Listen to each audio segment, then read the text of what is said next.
Welcome back to our channel. In this video, I am going to show you Dell S3422 DWG Best Settings. If you find this video helpful, so please consider subscribing and liking the video and watch the video till the end so you cannot miss any important. Here you will see these are the settings for the Dell monitor. For general use, brightness should be 75, contrast should be 75, sharpness should be 50%. And color, use the custom color preset.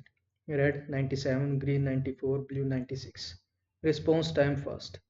Optimal balance for most use cases. AMD FreeSync Premium, enable for smooth gaming.